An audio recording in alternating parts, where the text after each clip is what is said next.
Urugomero rw'umuyagankuba rwa KABU16 ruri mu ntara ya Cibitoke kuri no 25 gitugutu niho rwugururwa icese n'umukuru w'igihugu Evariste Ndayishimiye. Imbere yo kugurura urwo rugomero, umukuru w'igihugu akaba yabanje kugenduzwa n'uwararongoye ivyo bikorwa vyo kubaka urwo rugomero, akaba yaramusiguriye ingene urwo rugomero rutunganijwe.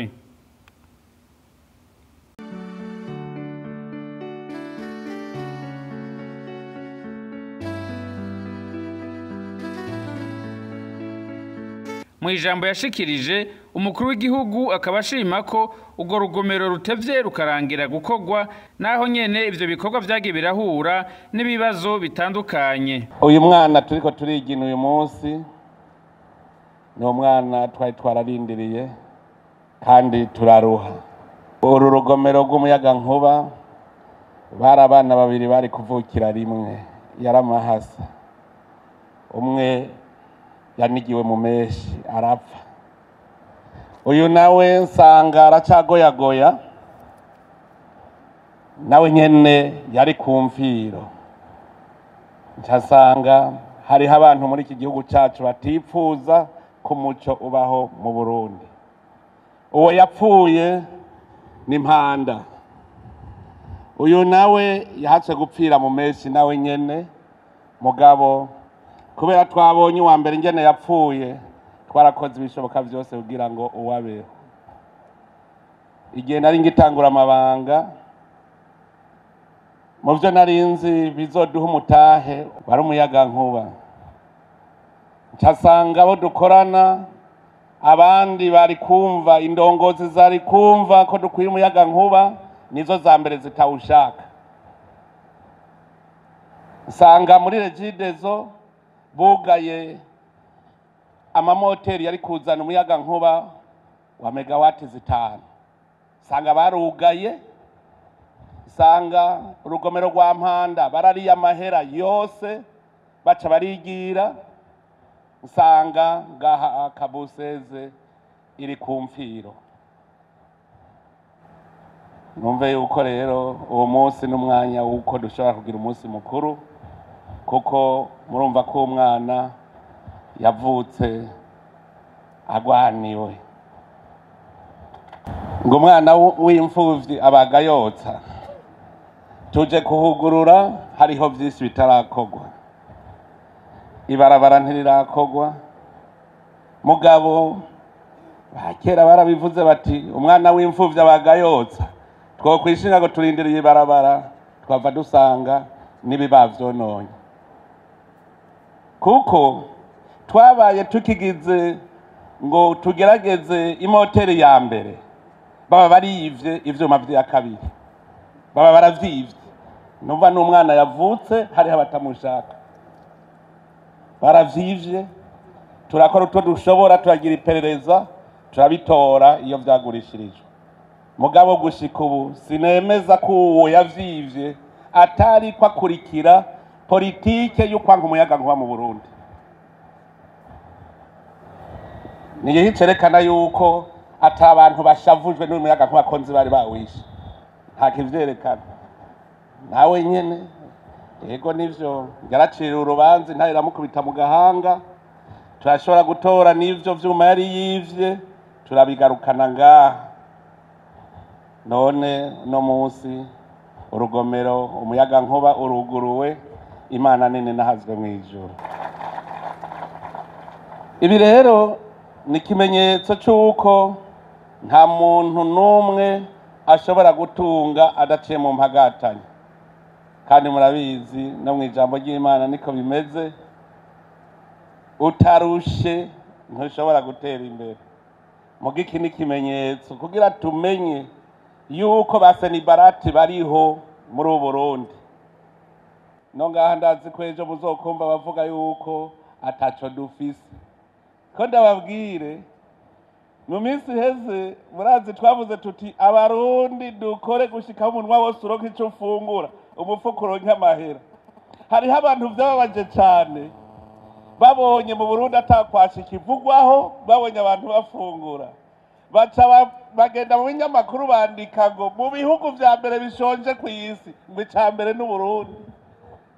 Baravyandika mu binyamakuru baratondesha mu bihugu 20 vya mbere bifise inzara ngo Burundi babugize ngo babwandikishije ibara ry'amaraso ritukura ngo nico gihugu ca mbere gishonje. Ndabwira ntimwadututse mwatubesheye. Mwe muheruka bagwaye kwa Shigya nibase ni barati rero abo twubaka bavengwa twubaka barungurirwa gushikaho bazogwara umushishi tubarye tuzogoma twubaka ntituzohagarara. Umwasa gucira icobo Imana ihagucira icanzo. Abantu bose bazi ko bariko bagwanya iterambere ry'u Burundi. Birababaje gusanga abarundi nyene aribo bariko bagwanya iterambere ry'u Burundi. Birababaje. Nawe yo bari umunyamahanga yogera ku Murundi kuko baje inama twice Burundi gute. Ndabivuze kugira babimenye kandi narababwiye tuzojana tuzinanye kandi ndazi yuko ntimuzonesha kuko ndi mu nzira y'Imana. Uburundi ni igihugu gitegeza gutera imbere, gitegeza gutera imbere. Akaba rero yaciye asaba abajejwe igisata c'umuyagankuba guca bakoresha uwo muyagankuba mu bikorwa vyotuma hubakwa izindi ngomero. Mwumvise yuko uyu mwana yitwa Nca mu mikani. Regidezo mwavyumvise ko yitwa Nca mu mikani umwana. Genda musamare hanyuma bace baza kuwica. Mumenye ko umwana mutegeza kumubungabunga kandi mumenye ko ari kumukoresha. Iyo bariko baravuga ngo duhingure ubutare bwacu imisi yose ikibazo bakubaza ngo murafise umuyagankuba. None ngahaga mushikiranganje wofata ko umuyagankuba atawo dufise ugacujana guhingura ubutare ubwo butare nibwo cabwo bakundi umuyagankuba.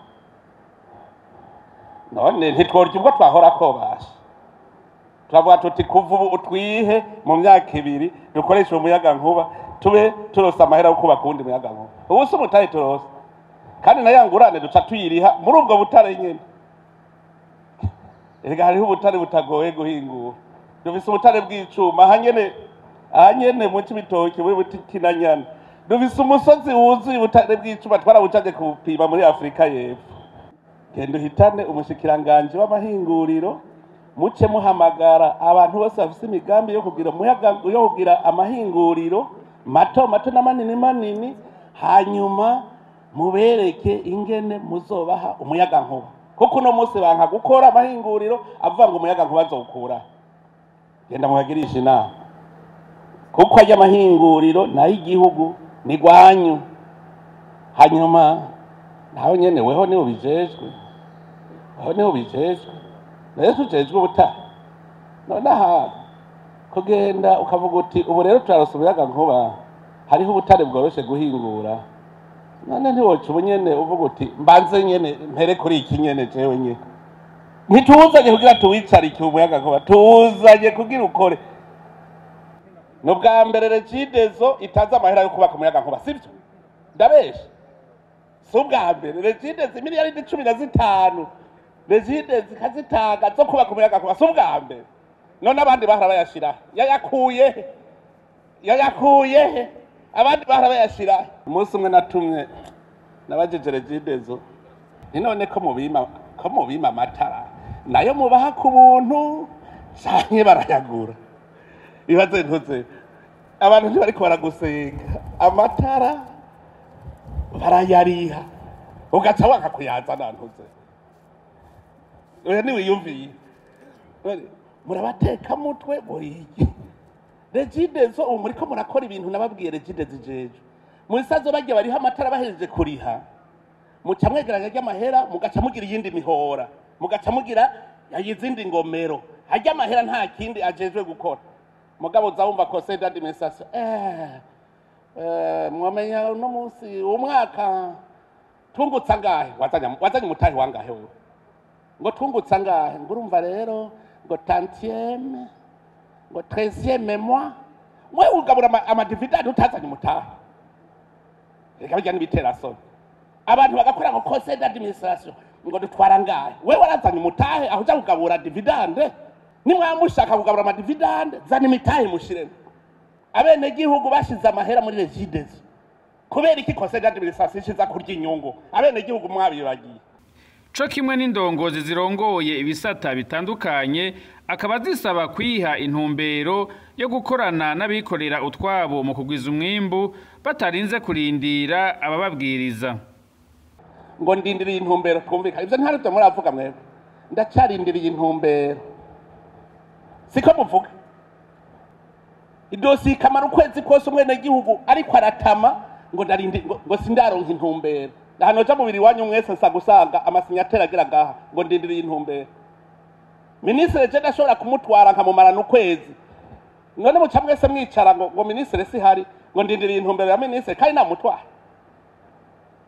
hanze tuvyumvikana ndindiriye intumbero ministre ndashobora kumutwara mwe mugasigara murakora kandi ugakora kugira ngo nikoze ukoze turibone warikoze muguburisha ryagirizwa nde umushikiranganje mugabo no kwigishanya nababwiye washaka tugeze kure pa rapport iyo tugeze kure ubu ni mukura ko kantu kitwa gw'intumbero ngo ndindiriye intumbero mukora kazi ministre muza mubwira muti monsieur le ministre la situation imeze uku twe twabonye yuko kuyijera uku turiko dukora uku haba ministre aracavuga ati yes voilà niho buri muri leader makuzorindira gw'intumbero dossier zikicara ngaho mwene gihugu ayirindiriye gw'intumbero ega 2060 twoyishikira muri 2030 mwese wese yobona ibibuza agacaja kubirondera le secteur privé murazi carico n'abene gihugu bakora wewe nawe uri komanda wabo urabaha intumbero ukabereka ico bakora bagaca bakora